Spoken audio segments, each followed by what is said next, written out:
Hello, everyone. Welcome. We're very excited to be here today to talk to you about how to get into top business school programs.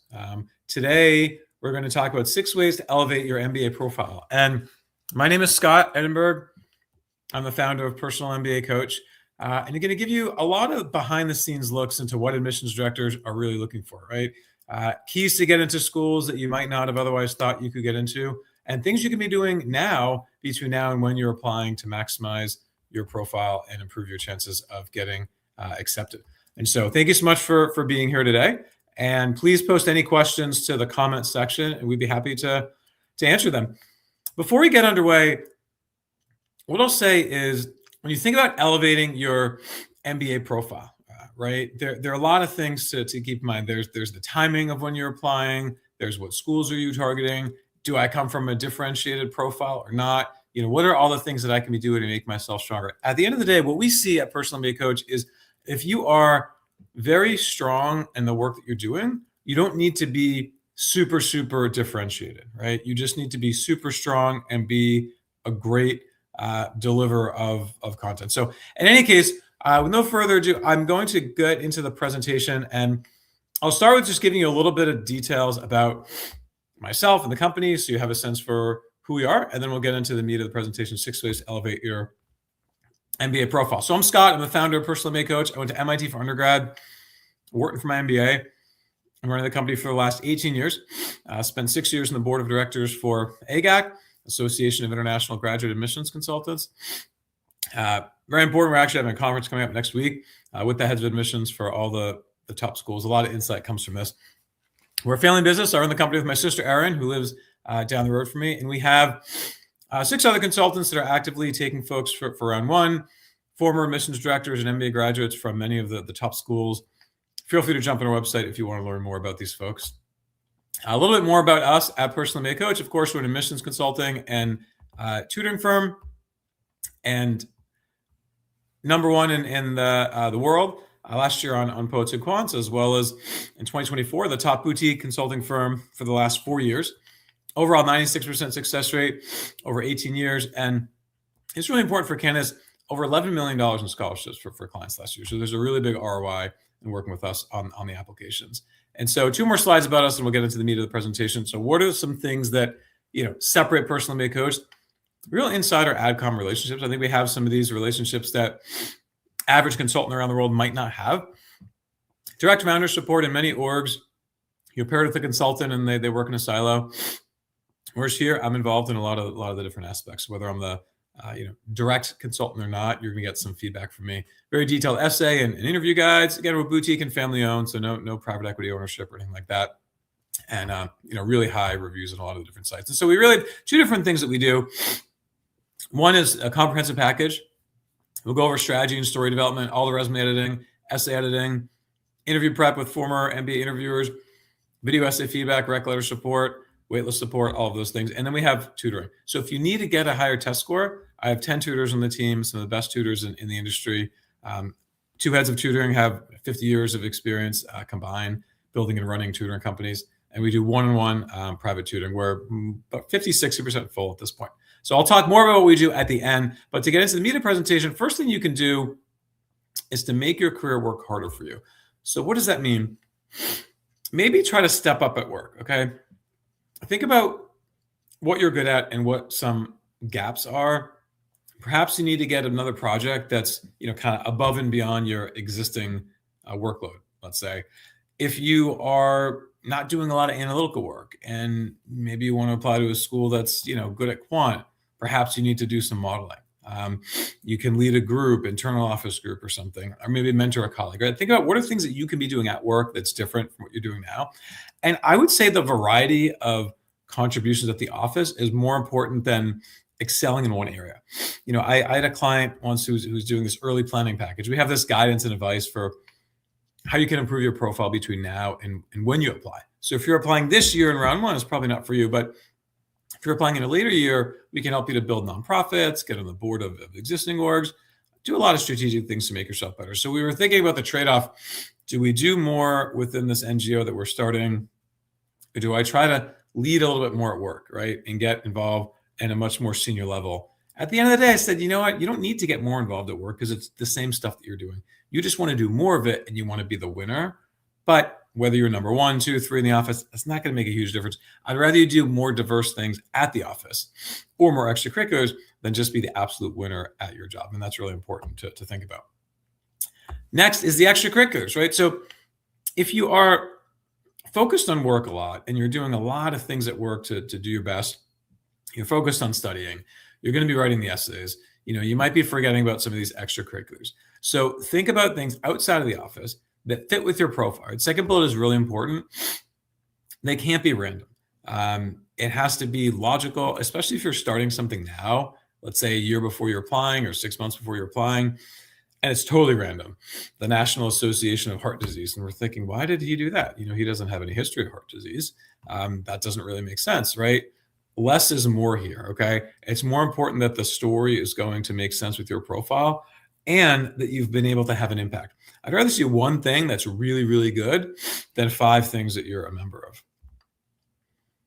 So think about a mentor, okay? Who is the mentor? Why are we getting a mentor? You're supposed to hire a personal MBA coach to help you with the application. So why do I need anybody else? Well, why? Maybe someone is going to be familiar with your work. Maybe they're helping you to think through how you can develop yourself. Maybe they're helping you to identify ways in which you might actually be weaker than you think you are. And if it's someone at work and you ask for their guidance and support and you're looking to advance yourself, well, lo and behold, 6 months from now, maybe a year from now, perhaps they become a recommender. And so sometimes the mentor can help. And next, court your schools, okay?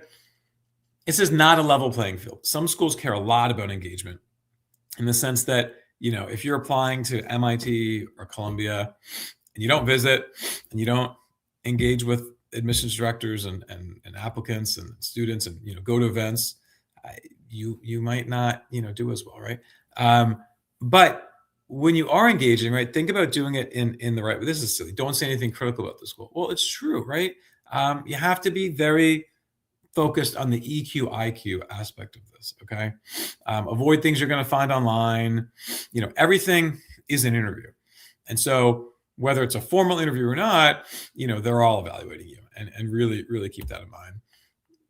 If you visit campuses, plan them, right? It's already May. I mean, I hate to say it, most campus visits are over for the year. That doesn't mean you can't class visits. That doesn't mean you can't still visit the campus and tour and things like that. If you can't get somewhere because you're too far away, there are a lot of virtual ways to engage. And so don't avoid the virtual ways. Reach out to students, schedule these conversations. The network, okay? Think about alums or current students, right? You might have somebody in your network. If you don't, you can reach out to people through the school. I think that's important. Quality over quantity, and find people with shared interests. If you can help someone that is doing something on campus and you think you could do something better for them, then they'll actually be able to help you more. And this is kind of obvious, but kill the test, right? The score lasts for 5 years. You can take it 5 times in a year. There's no longer that lifetime maximum, but take the test often, right? It's like voting. Vote early, vote often. People are taking 2 or 3 tests to get a great score. So let's talk a little bit about packaging your story when it comes to the application. So kind of like making a smoothie, creating an application requires a lot of different inputs. And some of the important ones are resume, recommendation letters, your goals, and the essays. It's important to make sure that you have the right amount of all these ingredients. More importantly, that they go together, okay? You're not going to make a smoothie with spinach, peanut butter, and pineapple, all right? Maybe separate. I like strawberries, bananas, and Greek yogurt. But the point is it has to go together and make sense and be logical. So let's think about the rec letters, okay? What should I do to think about my rec letters? Well, first of all, you want to start to think about your letter of recommendation strategy in detail. If you're multitasking and you're sort of paying attention and you're thinking about clicking off, don't click off. There's more insight to come. But, bad joking aside, ask somebody who will write an amazing letter. If there's nothing that you're going to take from the slide besides that, that's all that matters. I don't care what they look like. I don't care how much money they make. I don't care what their title is. Someone's going to write a great letter. The bar for these letters is really, really, really high. So again, title doesn't matter. ensure they've worked with you for a while. What does that mean? Well, it depends what your job is, right? But, ideally, it's not like the project that you just started and you have, 3 or 4 weeks on it. If you haven't been doing things that, let's say, you want written about in the application, especially if you don't have space to write about yourself, start to do some of those things, like the modeling I mentioned before. If you, let's say, have a non-traditional background and you feel like your analytical skills aren't really being highlighted in your application and at work, right? But maybe outside of work, you do, I don't know, quant analysis for a startup, okay? Maybe asking a non-boss can be helpful. Maybe an extracurricular, someone who's like the director of some nonprofit that you're involved in. Maybe, not often, but maybe. And in some cases, using influential letters can work in your favor, but not everywhere, right? Harvard Business School does not want to see a lot of letters from a lot of people that are not your recommender. And if you do that, you'll probably just reduce your chances of getting in. So what's going to make a good rec letter? Specificity, recency, honesty, and detail. So when I say specificity, the recommender is going to compare you to others. Out of the 10 consultants I've worked with over last year, Scott is the best for these reasons. Scott is in the top 2 of 25 people that I've done M&A work with because he does 1, 2, 3 when other people do A, B, C, and here's how and here's why. Okay, being really detailed. Make sure the recommender uses examples. Recency, make sure that the current abilities are reflected. So even if you did great things 3 years ago, the recommender should probably make the letter, a little bit more recent. And they should be honest, okay? Recommenders like you, I'm sure that's why they're your recommender, but that doesn't mean they want to say only positive things about you. If a school asks for some good things and some bad things, the biggest mistake is to ignore the bad things and make them be like, Billy was working too hard and didn't prioritize his personal life as much. That's not helpful. And then detail, right? They're questions by school. Now, a lot of the schools ask similar questions, and that's because over years, there's a lot of convincing to get them to adopt similar questions. But for those slight nuances, make sure the recommenders answer the question. Seems obvious, but we see letters that come across and we're like, hold on, that's not what they want, right? They just ignore it. Why am I seeing a general letter? There's a lot of stuff that happens. If the school asks certain questions, make sure that they answer those questions and that it's the right length. But do not write the letters. Do not edit the letters. And speaking of writing and editing, this is a little bit of an aside. Let's talk about AI for a minute. Everyone has their own opinions, and that's fine. I've been doing this for over 18 years, pretty strongly opinionated in the space if you haven't met me before. So I personally, MBA Coach, recommend that people do not touch AI. Don't look at it. Don't think about it. Don't use it to write any of your applications. I know some of you will do it anyway, and you're laughing, and you'll say, that's fine. Whatever. But if you want to get in and beat everybody else, don't touch it. The schools can tell. We can tell. In 2 seconds, our editors can tell right away if someone is using AI in their applications. We slap them on the wrist. It's not going to help you. So write these yourself. It doesn't take that long, and I think it'll go a long way. It's actually a study that came out. This was of colleges. There's a lot of people in colleges, and they surveyed thousands of people, and they looked at the results, and those using AI underperformed those who didn't use AI. So, you've heard it here. Okay, resume. Resume is one of those things that you just need to get done. It's not exciting, and you absolutely will not get in because you have a perfect resume, right? I want to be clear. This won't get you into school, but it could lead to a less than favorable impression of you if the resume isn't perfect and if everybody else's resume is perfect. So what are some differences between a professional resume and an MBA resume? Well, the professional resume tells an employer that you have the skills required to do the job they're looking to fill. And therefore, it's important that you have certain keywords or buzzwords or things that they're looking for in order to accomplish that job. On the other hand, for business school, there's not one or even multiple particular skills that you need in order to be a good student. So rather than, trying to tell them what they want to see, right? There are a myriad of different things that you could have in your arsenal that would make you a good student. And so instead of buzzwords, it's important to show that you did a good job at whatever you did, okay? Whatever you did, it doesn't matter. You could be a middle school Spanish teacher, you can be a quant researcher, you can be a management consultant, you can be a tire manufacturing engineer, right? It doesn't matter. You just want to do something better than others. So it's important to think about the how, the why, process these results, people. So what does a resume look like? Kind of like this. If your template is different, my recommendation is not to use it. Use something that looks like this. We don't want boxes, right? We don't want multiple pages. So and I'll talk more about that in a minute. Highlight your strengths.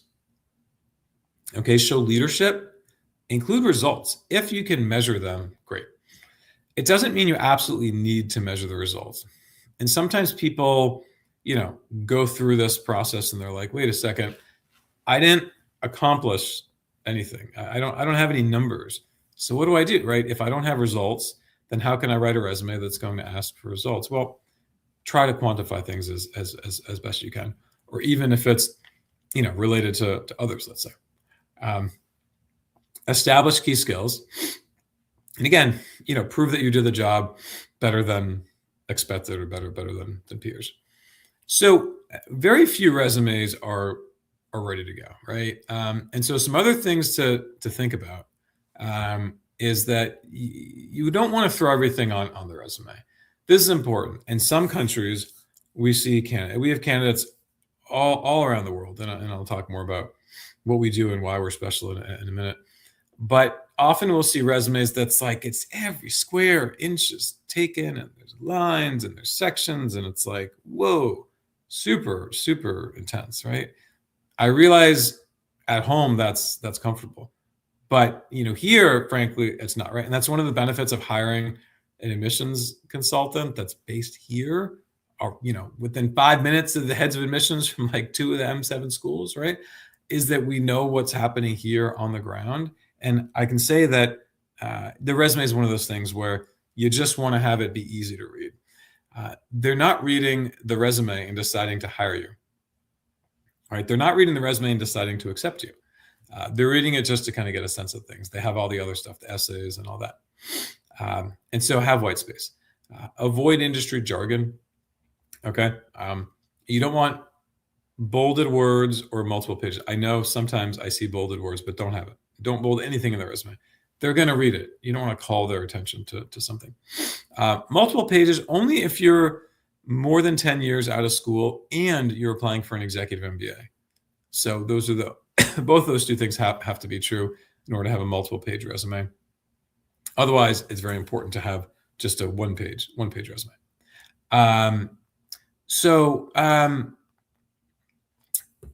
The next thing is goals. Okay, so when we talk about your goals, I would say that the goals have to be very easy to achieve. Right? I'll say that again. The goals want to be easy to achieve. Goals are important to us, and we have all of our clients write a little 200-word goals essay before we begin any engagement. We want to make sure that it's easy to sell, and that it's very clear to the reader at the end of the day. And so when you think about the goals, okay, some people think, well, let me be aspirational. I'm going to get into school. I'm going to go into venture capital. I'm going to impact investing, right? CEO of I'm going to create a startup, right? All this crazy stuff. You look at the resume and you're like, no, you're not. You're not going to accomplish that. Okay, you don't actually get any benefit from having something that's not easy to achieve, because then the directors are just going to read that and think, oh, can Scott actually do that? He worked in consulting for a few years. Can he actually go into impact investing? Jump into VC? Probably not. So let's not take him because he's not realistic. Okay, he doesn't have a good sense of what's happening, and he doesn't have a good sense of what the school can do to help you to get there. That's the other thing. Some schools are just going to be more equipped, right, and better able to prepare you to accomplish a goal. That doesn't mean you vary the goals by school. It means you have to keep that in mind as you're thinking about what your one overall plan is. So target titles and companies, one short-term and one long-term goal. Sometimes people are thinking, oh, let me have all these different things and short and medium and long and long and dream and dream and dream. One short term, one long term. Keep it really, really simple. If your goal is common, okay, when we say consider areas of specialization, what we mean is you want to be clear about what it is you're actually going to do within that role. So when we go through the essay editing, and one of the things that we do at Personal MBA Coach is you have one consultant that you're working with throughout the whole engagement, and that's a former admissions director or an M7 graduate, and in some cases both. And then you have one editor, and the editor has a PhD in English from a top 10 PhD program. So the writing is really, really strong. And the goals will get flagged back, right? And the consultant will kind of come involved and everything. Again, if it's not clear what the focus area is. So you can't just say, I want to go into consulting, okay, to help companies by, expanding their business lines and reducing their churn or something like that. It's got to be specific. What are you going to do? What's your key, takeaway here? And what are the contributions that you're going to make? And how is that different from what other people are going to do? And then lastly, let's think about accomplishments in the role. And by the way, please ask questions. I'll have a lot of time for questions as you ask them. So feel free to ask if you want me to answer questions right away. Just let me know, and I can certainly pause as you write them. But definitely ask questions, and I'm happy to answer. Separately, if you want to get help applying to schools, reach out, shoot a note, visit our website, personalmbacoach.com. We do offer consultations for those interested in engaging with us in hiring. We do not do free profile evaluations or just free general consults or chats. But if you're looking at our website, looking at our prices, they're in range for you, and you want help on the applications, then let us know. So be specific about what you want to accomplish in the role. So once you're in the role, okay, what are you going to gain? What's the value that you're going to add to the company? And so it's not enough to say, I'm going to go to this, kind of consumer company and drive success for growing constituents, right? What does that mean? Like, what am I actually going to do, right? So have some ability to have that kind of level of specificity. So essays. Essay writing is a multi-step process. You got to brainstorm, you got to outline, you got to draft, edit again and again, proofread. It takes time. I would say it takes our clients a few months to go through the essays. Now it's early May. For those watching this live, it's May 7th where I am, maybe May 8th where you are. I don't think it's May 6th for anybody. If you're watching it late, maybe June, July, November, who knows? It's a great time to get started. The essays are going to be released in about a week, right? So last year, Columbia came out with their essays in mid-May. So what does that mean? It means right now at Personal MBA Coach, our clients are writing. We have a lot of clients writing now. They're writing their goals. They're writing their resume. They're starting to think through essays. Not writing anything yet. We don't know the topics, but starting to think through them. And it takes a few months. So maybe you'll spend 2 weeks to think through the first few drafts of something. Maybe another week or two to refine it. So perhaps if you start in mid-May, you'll write through mid-June, first 2 schools, and then early July for another school after that, and then maybe another one in kind of later July, and then maybe 2 more into August, right? So now is a good time to definitely start to sort of think through things. So next, some general essay guiding principles. Okay, answer the question asked. Now I know this seems sort of weird, but schools ask questions for a reason. And if they don't specifically ask you to write about your background, then maybe don't write about the background. Some schools ask a lot about the past. Others just want to know about the future. And so keep that in mind. More than just, more than just answering the question asked, often we find people are writing not the right number of words per section. So a little trick that I do, let's say you're looking at an essay question and there's 2 parts. there's what have you done, and there's what do you want to do. Okay. Simple, you can see it's 400-word essay. Maybe I'll do 50-50. Okay, that's easy to see whether I mess up or not. What if instead there are like 4 parts to the question? They talk about the background. They talk about what your goals are for why MBA. They talk about what your post-MBA plans are. And they talk about what are the contributions you're going to make to the school. And they give you 450 words. Okay, so that's a lot. Quick math, 112 words per item. So now if I go highlight everything in a different color, if I highlight my background in blue and I highlight my goals in yellow and I highlight my contributions in pink, right? That's only 3 of the sections.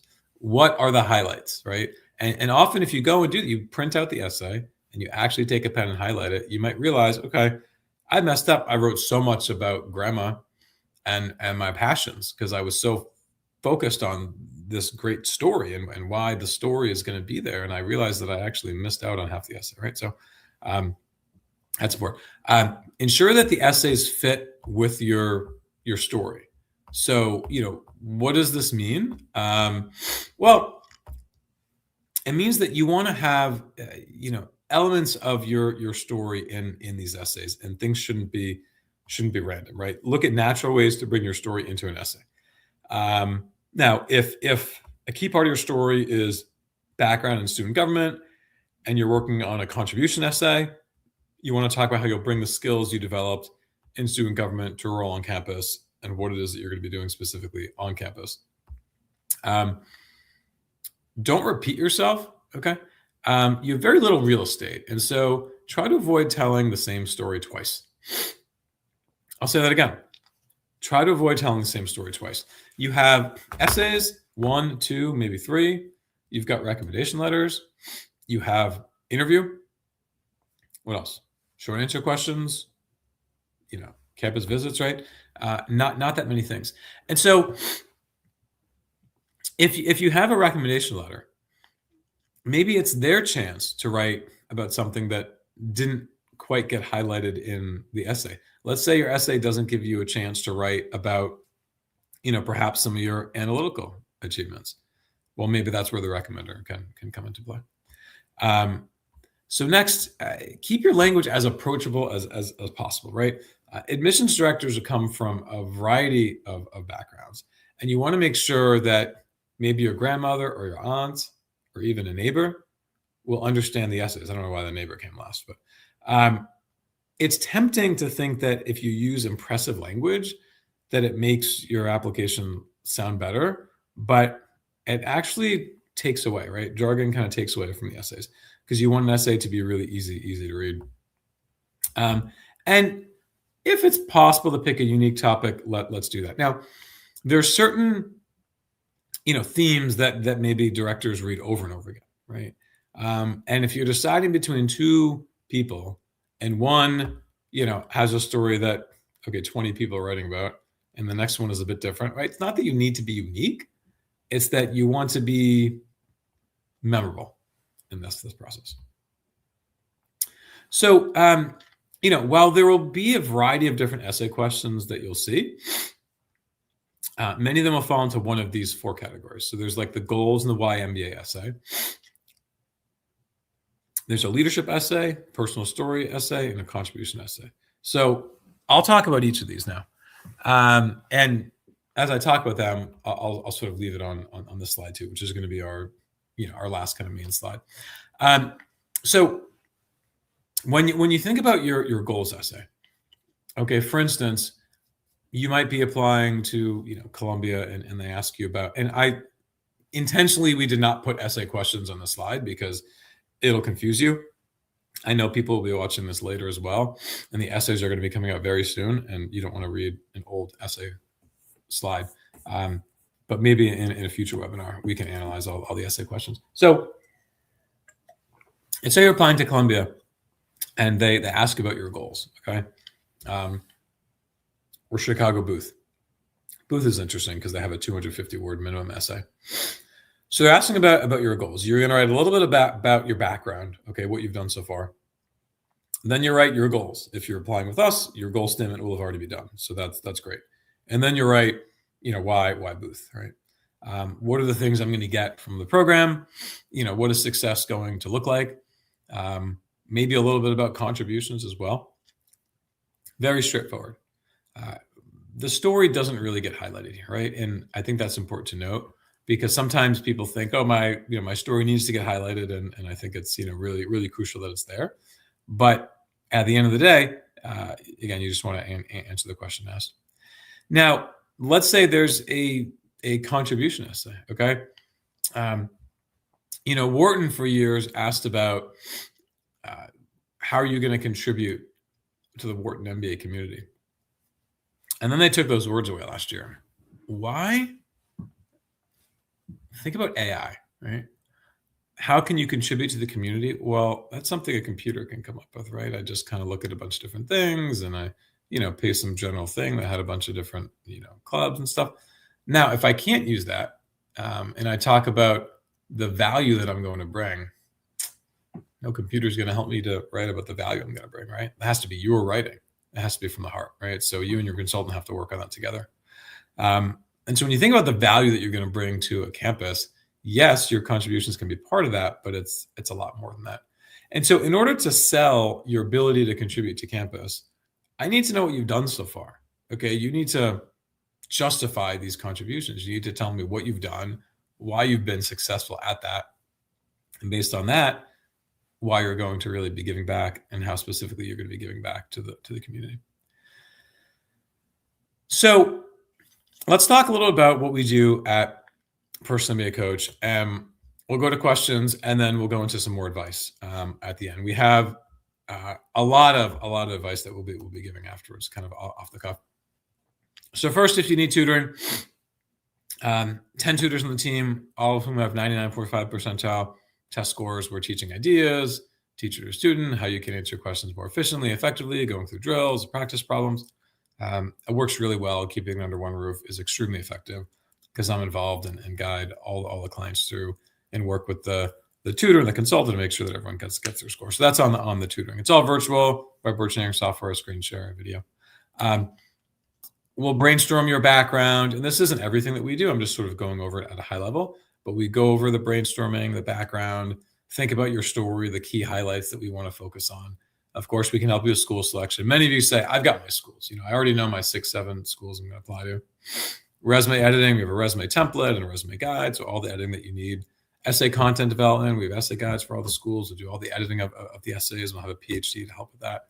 And then the rec letters are important, because we can help you to pick the recommenders. Some people know what the recommenders should be, and other times people don't know. We go over a little recommender one-pager to help to kind of guide them through the rec letter process. And then you do interview prep with some former interviewers on the team. So this is kind of a quick high-level view of the process. If you're interested in learning more, visit the website. If you have any questions, feel free to ask questions. But in the meantime, I'm going to start talking about a few different topics. The first is timing. Okay. It's no secret there's a lot of stuff going on right now. There's a lot of hesitation. There's fighting going on right now, right? There's wars. There's the economy going wherever it's going. There's the question of visas. Why am I applying to school now, right? Maybe I'll just sit back. Let me just sit back and relax. Let's wait a little bit. So if I wait, let's think about that for a minute. What am I going to do while I wait? Okay. While I wait, I'm working at a job where I may not get promoted as fast, maybe at all. Salary raises might not be there. And if I want to leave for another job, good luck to me, because the job market sucks. Okay. That doesn't sound too compelling. And then by the time I think about an MBA, well, then I might be too old.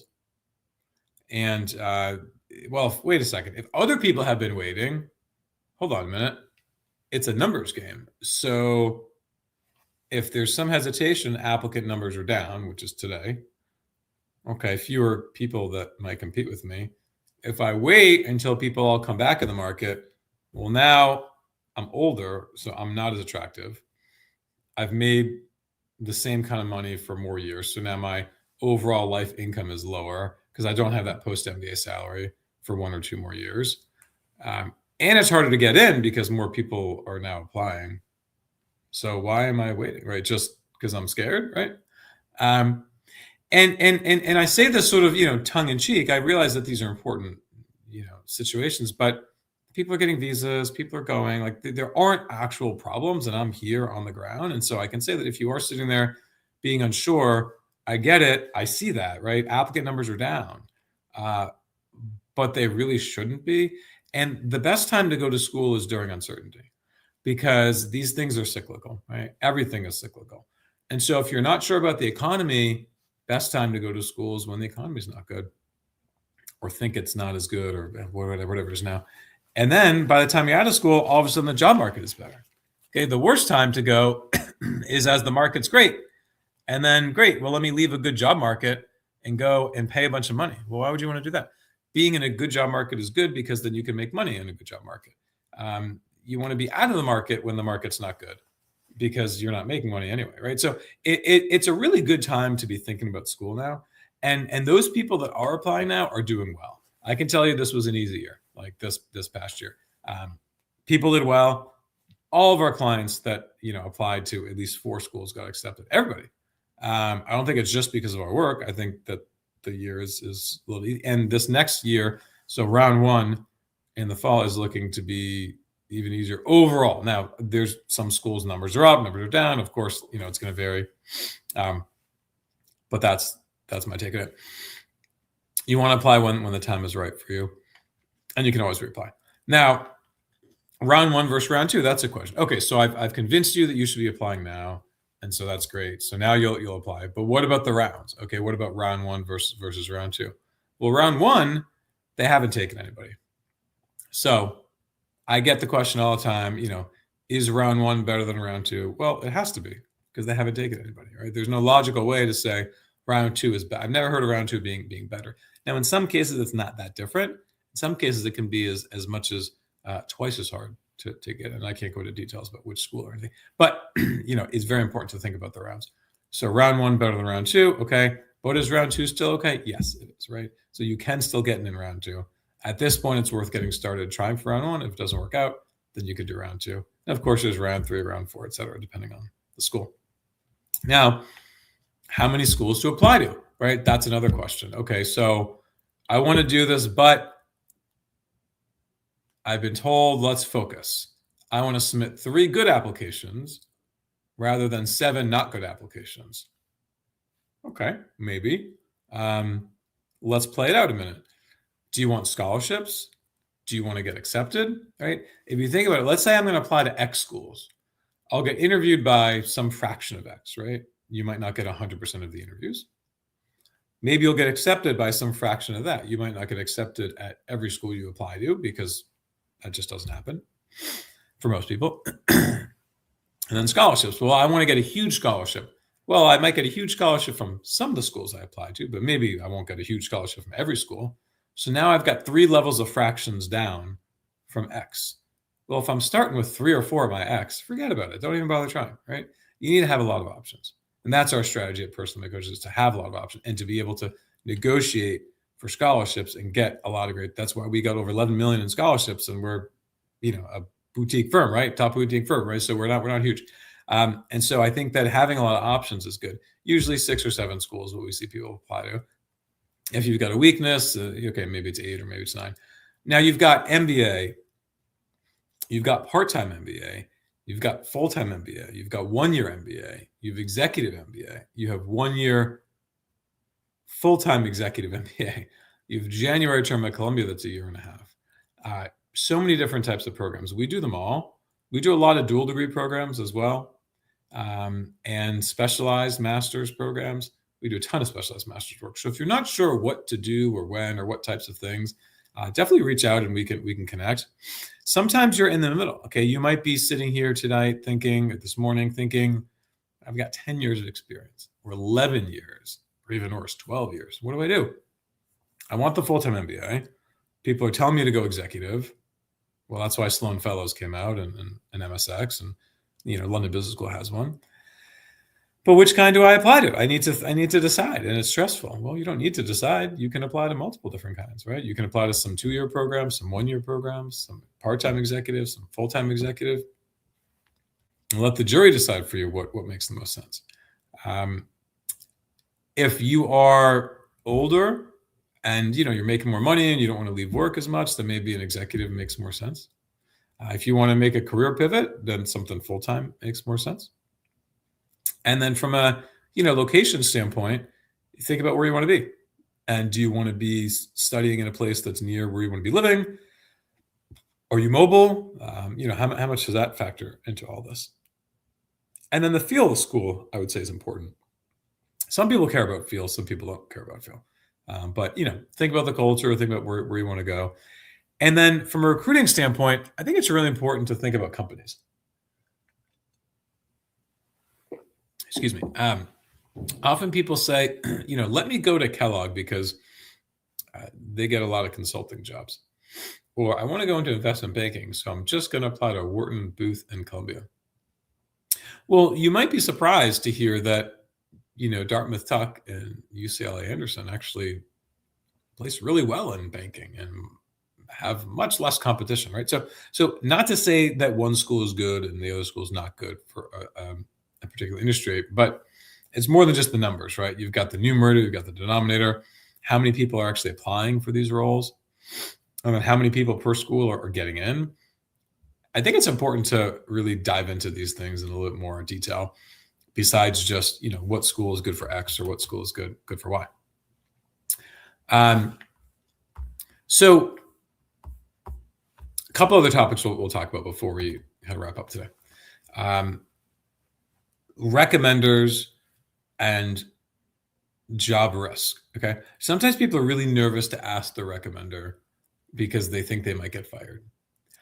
And for years, I said, oh, don't worry. It doesn't matter, right? You're not going to get fired. And we actually had a client recently that asked the boss for a recommendation letter, and a week later they got fired. Was it because of that? Who knows? But they weren't weak performers beforehand. So if you think it's a risk, then don't ask your boss. Okay, you don't have to. Now, is it better to have a current manager write a rec letter than an older person? Yes. How much better? It depends how old the older person is. If it's from a year ago, it's fine. But if you've been in a job for 3.5 years and then there was another job you had for 1.5 years, you have a total of 5 years of experience. I like to not go back to that, 1.5 years if, I've been somewhere else for 3.5 years. So you have to weigh that, weigh the pros and cons. But this can be the buttering up phase where you're not really asking the recommender yet. You're just asking them for advice. You're telling them what you want to do. You're thinking through learning more and managing more. You're give me some guidance. What are things I can be doing to make myself stronger? Let them sort of lead the charge, let's say. So I wish everybody the best of luck on their application journey. It was great to chat with you today. If you're interested in engaging with us and getting some help on the applications, please visit personalmbacoach.com and we can help you with the journey. If you're early and you're not sure when you're applying, you're just sort of planning ahead, let us know. We're happy to help to plan your extracurricular leadership. But if you're applying this year, then feel free to reach out and we can schedule a consultation. So please like the video and comment, and we'll look forward to seeing you all soon. Best of luck.